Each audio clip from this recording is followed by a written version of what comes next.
Greetings and salutations, everyone. I hope everyone is doing well today. Today I have a action and terror-packed upload to share with you. Subscriber submissions, law enforcement meets Dogman. And when that happens, things just, they are not very civil when they cross paths, are they? Before we get into it, though, a couple links. As you know, I rely on Patreon, PayPal, and my merch to help the channel to continue to grow and go. The links to Patreon and PayPal are in the description below, my merch displayed directly under this video. Also, Dogman Frightening Encounters Volume 1 through 3, the audiobook versions. They were written and researched by Tom Lyons, narrated and produced by me, Jeffrey Nadolny. Those audiobooks are available on Audible, Amazon, and iTunes, the links to which are also in the description as well. And finally, last but definitely not least, if you'd really like to help support this channel to continue to grow and go, simply subscribe, click the like button, and please leave a comment. It really does help, and guys, it definitely matters. Now, everyone, I have taken far too much of your time. Let's get on with today's upload, shall we? Today's first New Jersey Dogman subscriber encounter. At the time of my encounter, I had just purchased a home in Phillipsburg, New Jersey, May 5th, 2017, off of exit 3 on Route 78, 5 minutes from Pennsylvania. My job at the time was 90 minutes away in Hackensack, New Jersey. I worked for Home Depot at the time, 5 in the morning till 1:30 in the afternoon. One day, early in the morning, November of 2017, I was making my way to work, left my house at around 3:15 in the morning, making my way to Route 78, eastbound, which is about 5 minutes from my house. Once on 78, I was in the fast lane, traveling 70 to 75 miles an hour at the time. I was driving a 2010 Chrysler Sebring. So I was about 50 feet behind a pickup truck who suddenly came to a stop. So I slammed on my brakes, swerving into the middle lane just as I clipped this dog on the right side of my bumper. Never lost stride.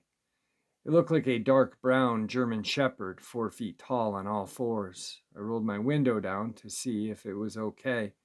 Then it turned around and stepped onto the pavement. The pickup truck already peeled out, so when it started to approach me, I took off. Next week, I got rid of the car and bought an SUV. A month and a half later, strange things started happening around my house, tapping on my kitchen window, light scratches on the siding. It's been going on every couple of days for about 2 weeks. Then one night, I was up late at around 11 p.m. doing dishes.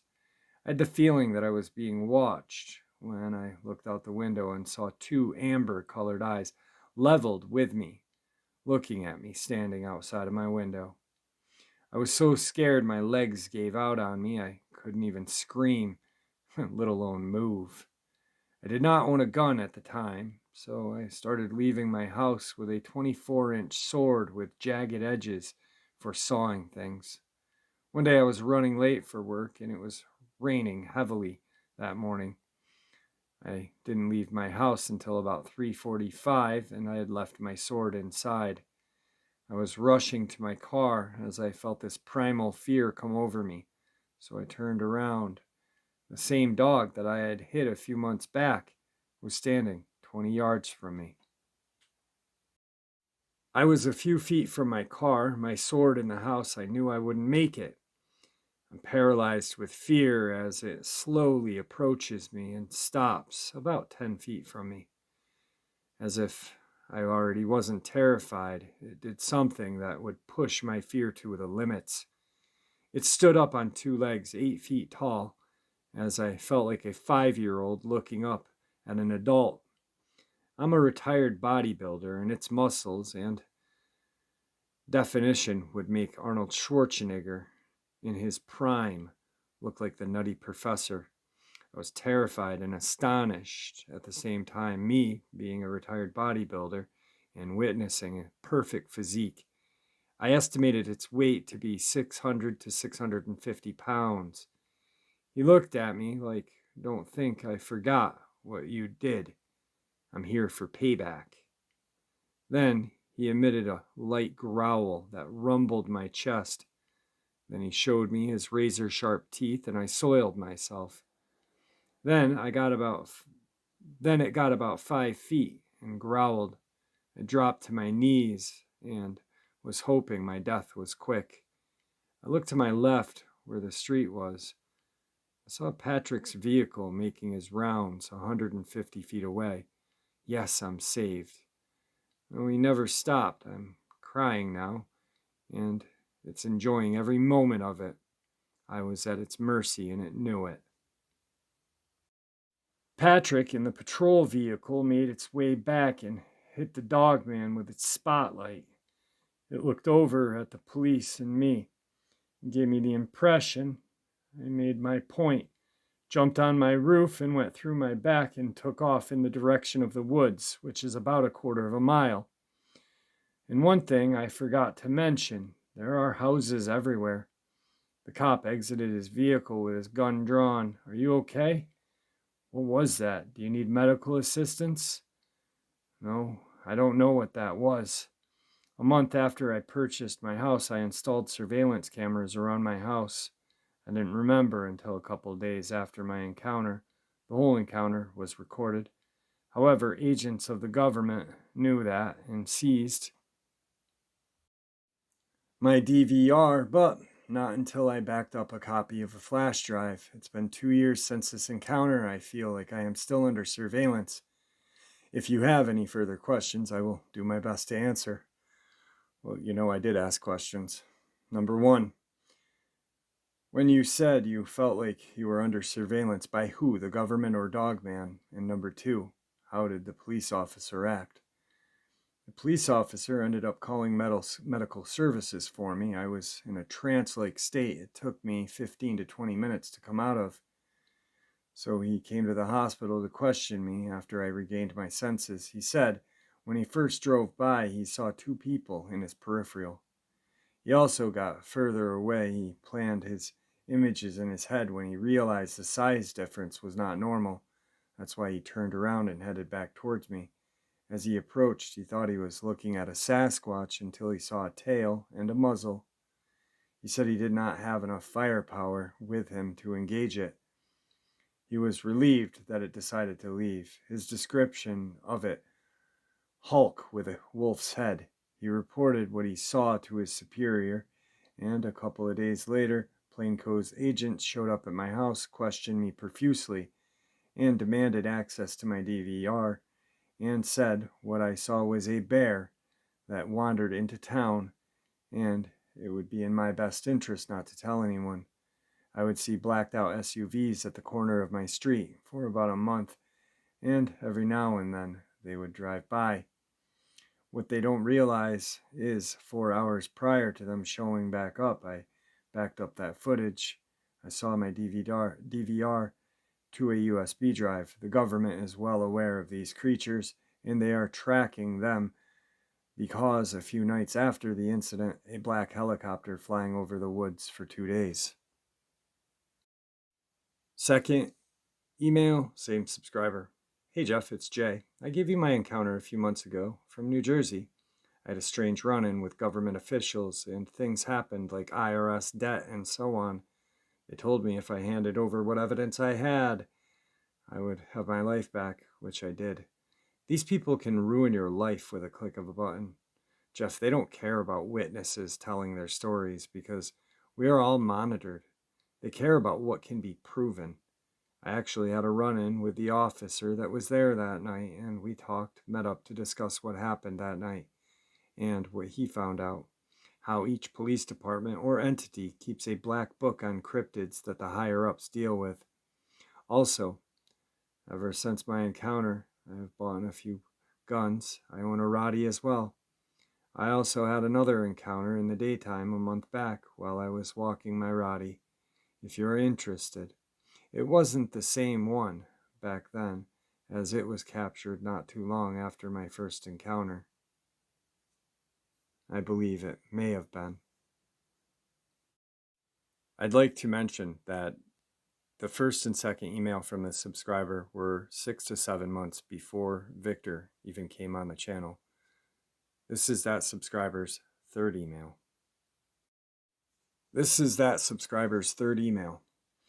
Hey, good evening, Jeff.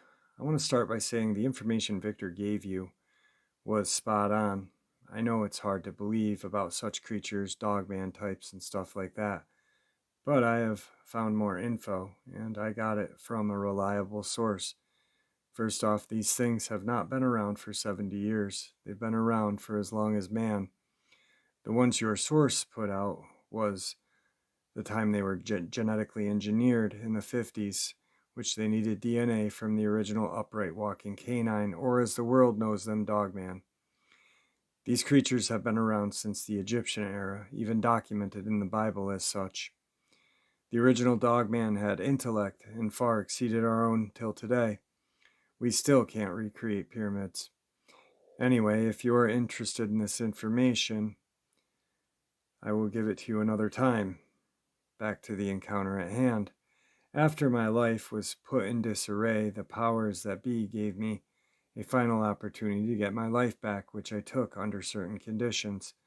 So, a few months after the whole ordeal with trying to piece my life back together, I purchased a few handguns and a 12 gauge. Also purchased a Roddy pup for my brother-in-law, 4 months at the time. She is now 9 months. I take her for a walk occasionally at the nature park.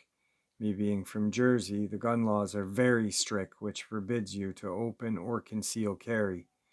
To my fellow Americans, if you believe in the Second Amendment, do not, I repeat, do not move to New Jersey. You will regret it. Anyway, back to the story. I would walk my dog and keep protection in my car. So the last time, me and Kia, my Rottweiler, went to the nature park was around a month ago. Turned out it was a beautiful day around 5 p.m. And as we were heading back to the car about a quarter of a mile back, something felt off. Kia started to be on guard, her head darting back and forth as I realized that there was a possibility that we were being hunted by something. So I'm trying to stay calm to get us back to the car. As I did that, whatever was following us was no longer trying to be discreet. Kia started growling ferociously, and then the thing that was following us stepped out of the brush. Oh my God, it's the same one from the last time. No, wait, this one's a couple feet shorter. I'm 6'1" and it had me by 3 inches max. It looked like a juvenile. It was a good 25 to 30 feet away from us. Fear was overwhelming. I accepted the fact that I was going to die today, but not without a fight. It charged us. I braced for impact. It stopped short of 15 feet. It looked at me and Kia and smirked as if we weren't worth its time and leapt about 20 feet into the brush. I looked back at Kia and she was trembling. It took her a few minutes to snap out of it, and we headed back to the car. As I believe it was following us from the trees, we made it to the car without further incident and took off. A couple weeks later, I was at Walmart and I ran into an officer that was there a few years ago, that night of my first encounter. We talked at Fridays, and I told him what happened to me a few weeks ago, and he said, I have an encounter to share with you that changed my life and job functions forever. That is something you'd like to hear. I'll provide it to you. If not, that's okay. As well, this weekend, I'm going to try to buy some more firearms because sometimes these things follow you home. Hey Jeff, I just want to start off by saying great upload the other night. I still have nightmares after years after my encounter. My first one was the worst. Then the second recently, up close and personal, still can remember the stench of its breath like decaying meat and hot ass. Pardon my language. Enough rambling, back to the encounter. So the last email I sent you, I told you I ran into the officer who was there that night of the encounter. This is what happened after that. When everything was done, he went back to the police station to give his report, and he was pondering on what he saw what to tell his supervisor, and would he lose his job. Report stated I was doing my nightly rounds. I passed people who seemed as if one was the aggressor. I turned my vehicle around and headed to the house. Turned my light on it. It took off before I could get a good look. It did look like a werewolf. Ended up having a psych evaluation and was convinced that it was a bear. Fast forward a little over a year, him and a handful of friends were camping at French Creek State Park in Pennsylvania. Him and two other friends were officers in another county and one firefighter. Hang out, fish, drink, do what friends do. Only going to be out there for a couple of nights. So they hiked to their camp location, pitched their tents, and fished. As it was getting later in the day, they started a fire, started talking and drinking. It was roughly 1 a.m. His friends turned in. He was still around the fire talking in the moonlight. Then he heard a roar. It sounded like the cross between a lion and a T-Rex. Two of his friends were passed out drunk. One awoke to the noise. The firefighter. What was that? Don't know. It sounds big and close. He heads to the tent and grabs his handgun. The only one out of the group to have one of them. Heavy footfalls start to approach them from the brush. Multiple angles as well. Whatever it is trying to flank us. Red and orange eye shine. They were surrounded, their friends in the tent, 20 feet from them and 10 feet from the brush. Something grabs their tent and drags it into the woods with the two in it with incredible speed. I fired 2 shots in the direction, praying to miss my friends and hit what was grabbing them. After shots fired, they came to and barreled out of the tent. What is going on? I don't know. I think we are being hunted. Hunted? By what? I don't know. I counted 8 eye shine. Do any of you have your pistols with you? No, we don't. Great. I don't have enough bullets for what's out there. Do we go to the car? No, it's too far. We'll never make it. One of the creatures would charge to draw fire. The others would attack, causing the friends to scatter, grabbing one of the friends, ripping his arm off, trying to finish him. I shot at it. First bullet missed its head. Second entered through its ear, leaving brain matter everywhere. They leave, but they are not gone. We had to stop the bleeding using a knife we used to gut fish. We stuck it in the fire, cauterized the wound. Sorry to stop it here, but the rest of what happened is a bit long, and my kids are home for 2 weeks. Should have the rest up to you by tomorrow. The next email and final email. Hey Jeff, sorry late, but here's the rest of the encounter. Also, I had to get a refresher on what happened after, so I wouldn't mix things up. So, after they were able to cauterize the wound, they were arguing if they should make a stand or hike back to their vehicles, which was a couple miles. The friend was in bad shape, and they believed he may not make it the night. So 2 friends placed the injured in a sleeping bag and hauled him to the direction of where they believed the vehicle was. The officer with the only gun would cover them. Not too long after they were moving, they heard noises in the opposite side of them, in the brush, flanking them. One would advance and then fall back into the brush strategically, as if they were trying to draw a fire, so one can go in for the kill. They hunkered down where they were and decided to try to kill another one.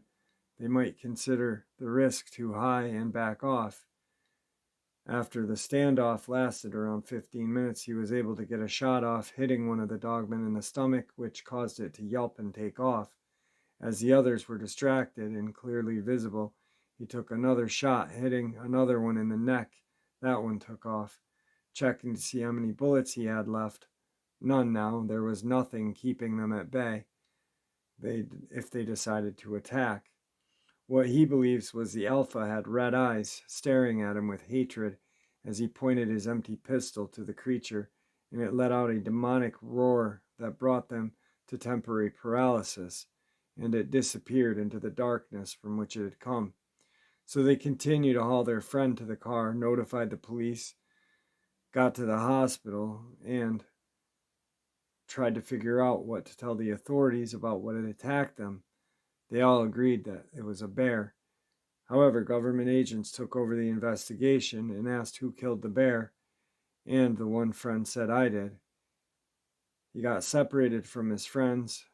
Further interrogations, they contacted his police department's higher ups. The next few days, spoke with multiple officials, and was told that not many trained specialists survived that pack of upright walking canine. I'm impressed, and there's a position if you are interested, which he ended up taking.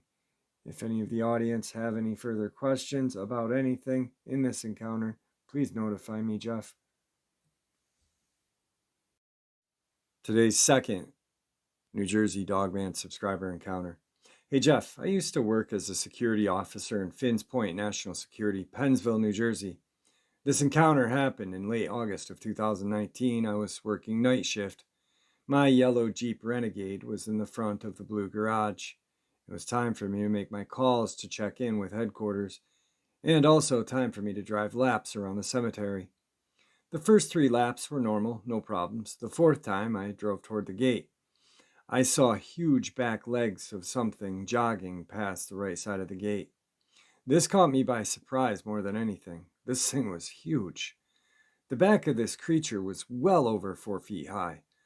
The fence at the lowest point is maybe 8 feet.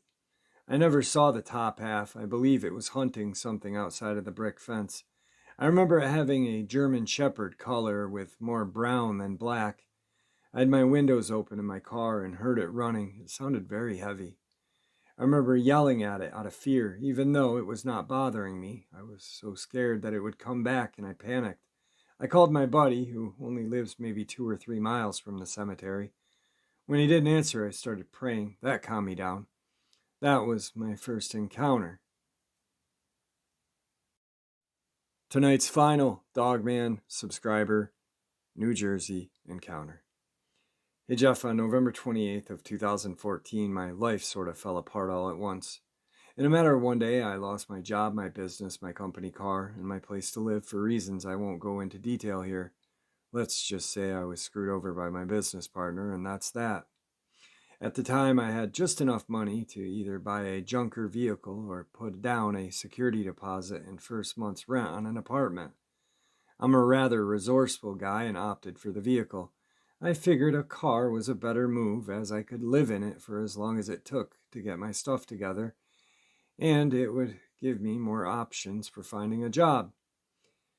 I had lost everything, but I had 2 things: a full set of camping gear and a girlfriend who still loved me. So I figured I could rough it outside in the cold winter nights until I found a new car and a job.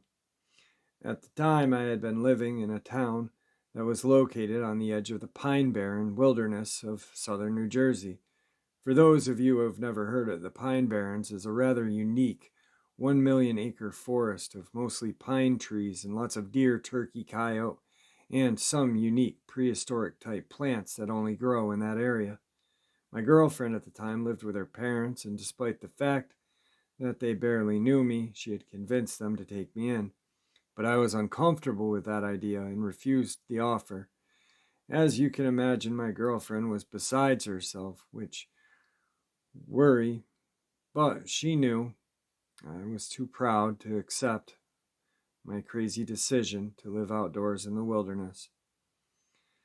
I chose a spot on the edge of the neighborhood that I had previously lived in near a dirt storage clearing that was being used to dump and store dirt to build new development houses.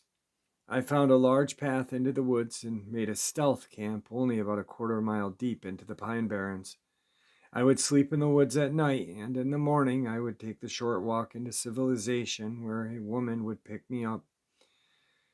Once she came to get me, I would use her car and drive to work, and then spent the day looking for a vehicle and a new job. I would also take an hour or so to head to the gym, work out, get a shower. Around 5 p.m., she'd pick me back up from work, and she'd drop me back off at the campsite. Wednesday, December 3rd, was my 5th final night in this particular patch of woods. By then, I had found a job, and I was to start a few weeks. I had purchased an old SUV. It was still at the used car lot. My new car insurance would not be active for the following day. My new job didn't start for a month, but I already paid for a real campsite far away in another area of the Pine Barrens that I could live in until then. This way, I could have big fires, ride my mountain bike through the trails, and not have to sneak in and out each morning and evening. So, December 3rd, 2014 was my last night at my stealth camp on the edge of town. To this day, I enjoy winter camping, and even then, I had done so many times in my life, so I had a routine set up. I'd camp in cold weather. I always encapsulated my tent with a large, heavy duty camo tarp. This keeps the weather out very efficiently. It also helps to trap a little heat for comfort, but unfortunately makes it so that you cannot see outside without lifting the tarp up at your tent's entrance to look around. At about 8 p.m. or so, I had finished eating and was relaxing, just puffing on my vape and feeling happy that I would be in much more comfortable situation the next day. Just like any other night at this location at this time of night, a pack of coyotes was right outside of my tent raising heck. Each night at around 8 p.m., they would gather right outside in the front of my tent and fight, yelp, and run around. The first 2 nights I was sort of shocked, but by this time I was used to them and was sure they didn't have the balls to dare attack a full-grown human. But I still slept with a 26-inch, very sharp, full tang short sword at my side each night just in case. I was laying on my back in the tent and started to doze off to the sound of the coyote pack when they all started yipping and suddenly ran off into the deep woods together. During the previous nights, they would just slowly leave the area as a group, continuing to scrap and circle the general area. So this sudden departure sort of piqued my interest, and I opened my eyes to listen. It was dead silent. After a minute or so, I started getting ready to doze off again when a powerful and unpleasant stench filled my tent. I can't begin to explain how overwhelmingly terrible this stench was. I sat up in my tent and stuck my face inside my jacket to escape it. It was no use. There was no escaping the smell. It was a combination of extremely bad BO mixed with dirty feet, skunk, and crap. I was too overwhelmed by the odor to even ponder what was making it. It was strong enough to make me feel sick. I remember at one point trying to avoid the smell by breathing through my mouth. The odor was so strong that I could taste it on the tip of my tongue. I was at the point of holding my breath, and whatever it was that was stinking up my campsite needed to go away. So I decided to go outside of my tent and run whatever it was off. I unsheathed my sword and started to unzip the tent entrance when I heard someone or something walk down the path of the woods that was located behind my camp. I say someone instead of something really because it was clearly a person walking on 2 feet. It was bipedal. I slowly zipped the tent back up and went silent. The path was pretty well traveled during the day by locals walking their dogs and by neighborhood kids, but this was the first time at night I had heard anyone using it. Whoever it was big and heavy because I could actually hear the thud of their feet impact the dirt path with each step. I had made my stealth camp pretty close to the path for ease to use, but my camouflage was so well. It was also behind a dirt mound with brush and the camo tarp that one could walk within 100 yards of it and not see it. The footsteps stopped, and then I heard the unmistakable sound of whoever it was leave the dirt path and slowly walk into the woods behind me to the left. My heart sank and adrenaline filled my bloodstream. I had made it for 4 nights undetected, and on my last night I was going to get found.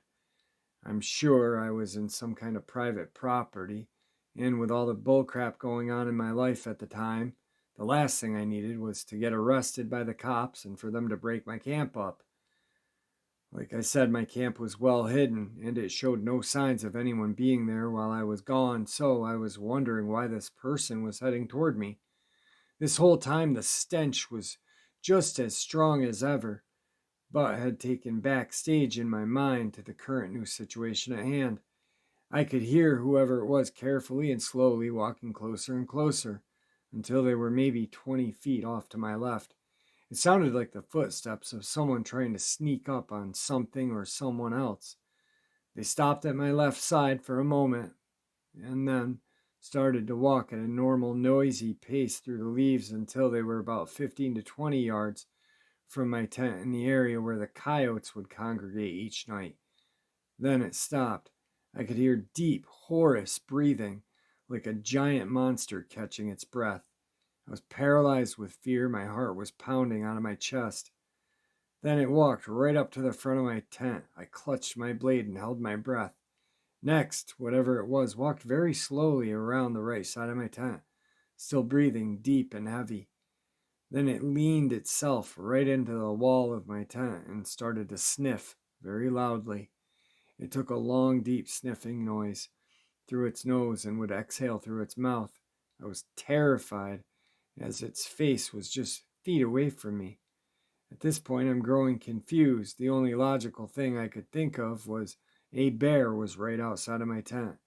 But the thing is, bears are almost non existent in the Pine Barrens, especially so close to a busy construction site. But I thought to myself, what else could it be? Also, hibernation should have been happening. Nothing was making sense. I was sure that I heard a person on 2 feet walking this whole time, but no humans, no matter how dirty or homeless, could smell so powerfully dirty and nasty. Plus, the breathing I was hearing sounded more like a giant monster than a human. But monsters aren't real, right? So I rationalized that it had to be a bear. At this point, I had to do something. I figured I would say something aloud. If it was a giant smelly person, I could probably get a response. And if it indeed was a bear, there was 99.99% chance it would just run for its life once it realized there was a human in the tent. One thing I knew was black bears are terrified of humans. So I took a deep breath and said loudly, "Who's out there?" And then I whacked the side of my tent. It was standing with a hard and quick whack. The thing took 2 steps back, and to my absolute horror, let the most deepest, terrifying growl I'd ever heard. At this point, my heart stopped. I almost crapped myself. It was a long, very deep growl, just like a dog's would sound. But that dog had to weigh 800 pounds. I sat there with my blade poised in shock and terrified and waited for whatever it was to rip through my tarp and kill me. After what was probably 5 to 10 seconds, a second growl, it went silent, and all I could hear was the deafening noise of my pulsing heart in my brain. Then suddenly, to my surprise, it walked away into the forest. I could hear the unmistakable sound of the creature on 2 legs crushing dried leaves and twigs underfoot. I stayed perfectly still, holding my breath until I couldn't hear it anymore. Then I took a deep breath and almost collapsed in relief. The horrible stench began to get less and less until it finally went away. I was feeling relieved and my heart was starting to calm down a bit. Suddenly, I heard the sound of what could only be a large branch snapping quickly from a tree, or snapped in half, followed by it being smashed into a tree or another piece of wood. Right after that, it made a noise that sounded like a very single loud dog bark. My heart jumped to full turbo mode once again, and I broke out in a cold sweat. After that, I heard nothing else, and a good 20 minutes I calmed down. When my adrenaline finished, I was overwhelmed and exhausted. I reasoned if it wanted to do me harm, it would have done so. Interestingly, I had one of the best nights of sleep I had ever had, and in the morning I packed everything up and got out of there. When my girlfriend picked me up that morning, she took one look at me and asked why I looked so disturbed. I told her what had happened, and she said, "It must have been one of those coyotes." that I was being so dramatic over. To this day, the only person who believes me is my brother and my 13-year-old son. I had always told myself it was a bear. I couldn't come up with any other logical conclusion, but like I said, black bears are non existent almost in the Pine Barrens. Also, since I've done my research, I have learned that bears do not have strong odor, even during mating season or while hibernating. The thought of being a Sasquatch never crossed my mind at the time because though they only existed in northwestern United States and Canada, that is, if they existed at all. Beside that, would it be the mythical creature of the Jersey Devil? Who knows?